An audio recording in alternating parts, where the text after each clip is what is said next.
Antropistoria, un viaje a nuestro pasado.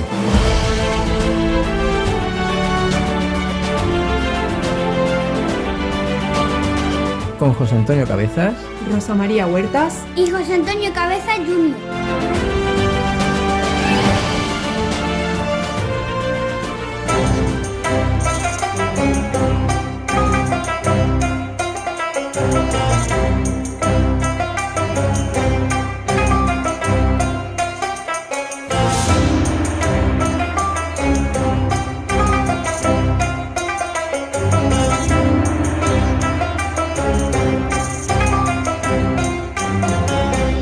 Bienvenidos al capítulo 13 del podcast de Antropistoria.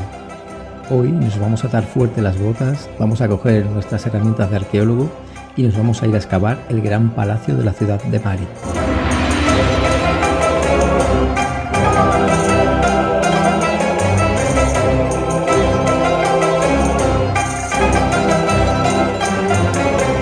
Ya tenemos por aquí al pequeño José. Hola José. Hola. Hoy nos vamos a ir de excavación al gran palacio de la ciudad de Mari. ¿Tienes preparado? Sí, traigo unas botas de trekking, una ropa cómoda y un sombrero para el sol. Eso está muy bien, porque en la zona de la antigua Mesopotamia da mucho el sol. ¿Sabes algo de la antigua ciudad de Mari? Sé que está en la orilla del río Éufrates y que se ha excavado en ella un gran palacio real. Efectivamente. ¿Profundizamos más en el tema? Sí. Pues escucha que te cuento.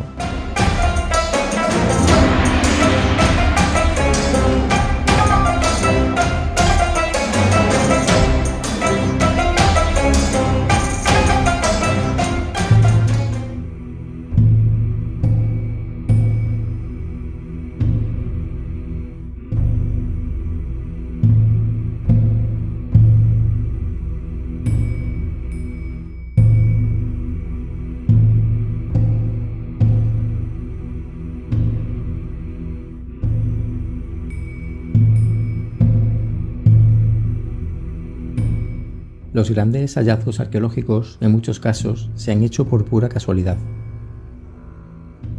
Un claro ejemplo es el descubrimiento de Mari, una antigua ciudad situada en la frontera actual de Siria con Irak, a principios de agosto del año 1933.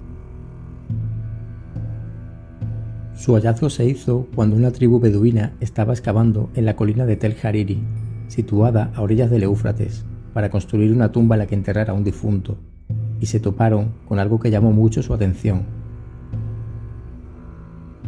Pronto fueron en busca del teniente Kabane, el oficial al mando de la zona, ya que en esos años Siria estaba bajo el protectorado de Francia.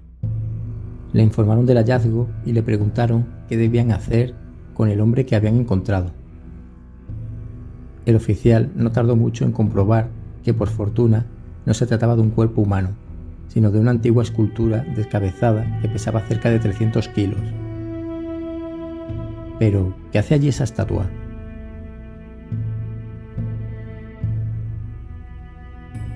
El Museo del Louvre pronto se interesó por este hallazgo y pidió a André Parrot que fuera a estudiar esa zona. El joven arqueólogo reunió a un equipo de confianza que estaba compuesto por varios investigadores que trabajaban en otros yacimientos arqueológicos de Oriente, y a finales de ese año comenzó a inspeccionar Tel Hariri acompañado de Kabane. Ciertamente, el tamaño del montículo, que tenía una altura de casi 15 metros, auguraba grandes hallazgos. Las excavaciones se iniciaron en el sector de la colina en el que se había encontrado la estatua, y en los días siguientes los arqueólogos desenterraron la imagen tosca de un portador de ofrendas. Pero hasta ese momento todavía no se habían topado con ninguna inscripción que les diera alguna pista para identificar el lugar que estaban excavando. Sin embargo, unos meses más tarde, se hizo una cata nueva en otra sección del yacimiento. En ese lugar se descubrieron varias estatuas que formaban parte del conjunto de unas ofrendas en la posición de lo que más tarde se comprobaría que era un templo dedicado a la diosa Ishtar.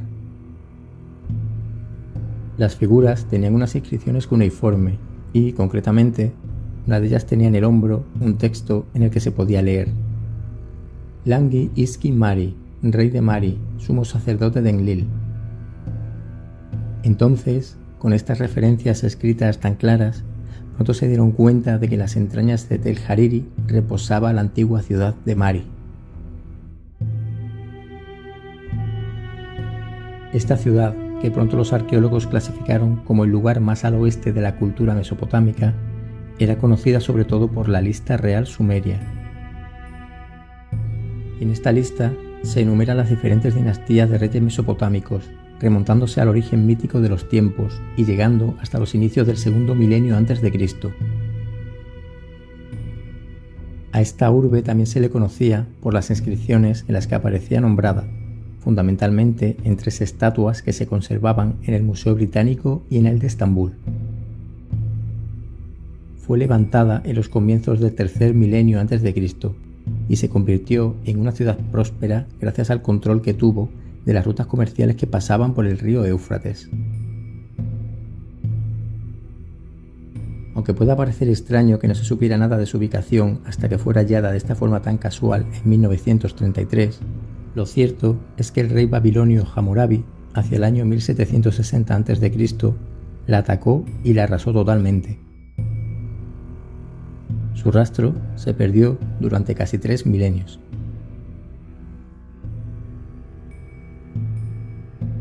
En enero de 1935, en los comienzos de la segunda campaña arqueológica, Parrot excavó las primeras estructuras del antiguo Palacio Real de Mari, lo cual fue un gran descubrimiento para el conocimiento de la historia del Próximo Oriente. Pronto se pudo comprobar que la construcción palaciega tenía unas grandes dimensiones y que se encontraba en un estado de conservación excepcional. Llegados aquí, Rosa nos va a hablar de la fastuosidad del Palacio de Mari.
La intervención militar de Hammurabi causó un incendio que destruyó el palacio, pero hizo que sus estructuras y las pinturas murales se conservaran para la posteridad. Asimismo, y esto fue un hallazgo primordial para la historia, también se halló un archivo muy valioso que contaba con casi 25.000 tablillas escritas con signos cuneiformes, que daban cuenta de los asuntos administrativos de Mari. Asimismo, estas tablillas también informaban de asuntos relacionados con la cultura y la historia del periodo babilónico antiguo. Parrot comenzó las excavaciones en el ala suroeste del palacio y desde allí fue avanzando hacia el sector norte. Entre los años 1934 y 1938, en solo 5 campañas consiguió limpiar las 2,3 hectáreas que ocupaba el palacio de Zimri-Lim, que aunque fue llamado así por el último rey de Mari, actualmente se sabe que la construcción de este complejo del segundo milenio antes de Cristo se inició 3 siglos antes. Durante los trabajos arqueológicos se pudo constatar que no solo la superficie del recinto era asombrosa, sino que también lo era la gran cantidad de estancias y de edificios anejos con los que contaba. De hecho, Parrot llegó a escribir que había constancia de que el Palacio de Mari era considerado como una de las maravillas del mundo de su época. Y lo fue, 2,5 hectáreas, unas 300 cámaras y patios. Esta construcción, sigue el arqueólogo, era una ciudad dentro de la ciudad, encerrada en un recinto que parecía impenetrable, aunque como demostraron los acontecimientos, no lo era. Pero, ¿cómo se distribuía este palacio de Mari? En el centro del palacio se encontraba la sala del trono, a la que se llegaba por el que los textos denominaban el patio de las palmeras. Esta estancia tenía una longitud de 26 metros de largo por casi 12 de ancho, y de sus paredes se han conservado hasta casi 5 metros de altura, aunque con su tiempo pudieron haber contado con casi 10 metros hasta el techo.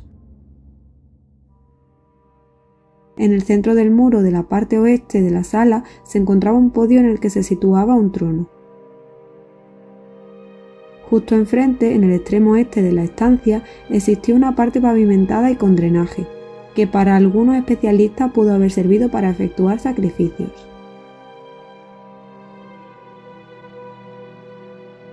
Los hogares detectados en esta misma parte del salón pudieron haberse usado para preparar la carne que estaba destinada a la comida ritual de banquetes y ceremonias.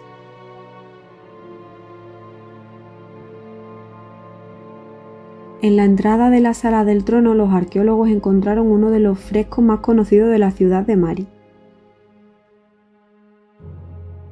En la escena central de este fresco se observaba lo que Parrot interpretó como la investidura de Zimri-Lim. Sin embargo, en la actualidad se piensa que es posible que se tratara de un acto ceremonial que consistía en llevar a la estatua de la diosa Ishtar hasta el palacio. Del mismo modo, en otras partes del palacio se descubrieron unos cuartos con retretes y bañeras de terracota. Los suelos estaban protegidos con una capa de betún, al igual que las tuberías, que se impermeabilizaron con este mismo material.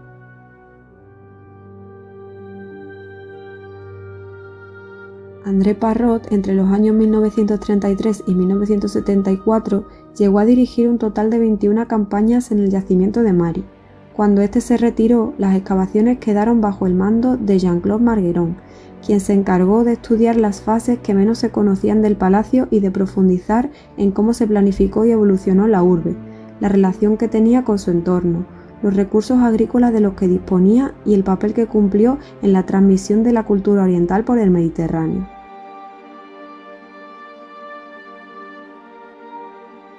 Margueron, entre los años 1979 y 2004, corrigió algunas tesis de Parrot sobre cómo evolucionó el palacio y sobre la funcionalidad de algunas estancias concretas.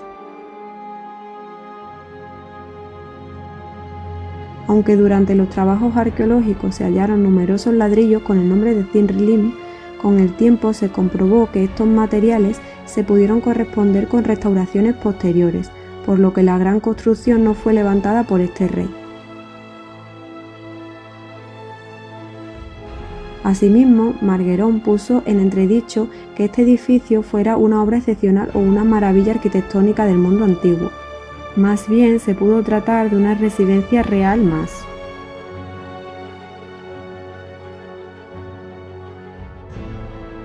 En las diferentes intervenciones que se han hecho en el palacio se han hallado más de 260 habitaciones y una gran cantidad de pasadizos. La construcción, a grandes rasgos, estaba dividida en tres partes fundamentales: un espacio privado, uno público y otro sagrado. De la misma forma, en el palacio se ha descubierto el archivo real, con más de 20.000 tablillas de arcilla escritas en cuneiforme, que está dando una información muy valiosa sobre la historia de Mari y sobre muchos de sus monarcas, entre los que se encuentra el mencionado Zimri-Lim. Las tablillas, de igual forma, están proporcionando una gran cantidad de información sobre la vida política, social, económica y cultural de la época. Por último, entre la decoración del palacio destacan las pinturas al fresco, especialmente una en la que se ilustra la investidura del rey Zimri-Lim por una diosa guerrera que muchos identifican con Ishtar.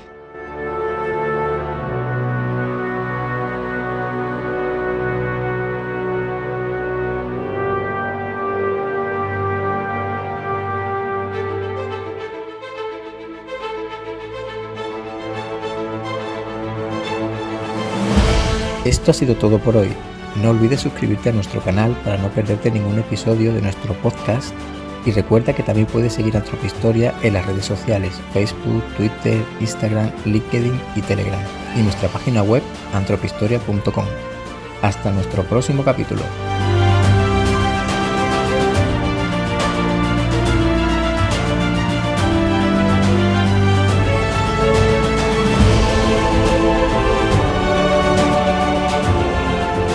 José, ¿te ha parecido interesante este capítulo?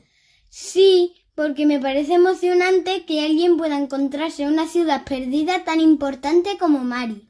¿Y qué es lo que más te ha llamado la atención?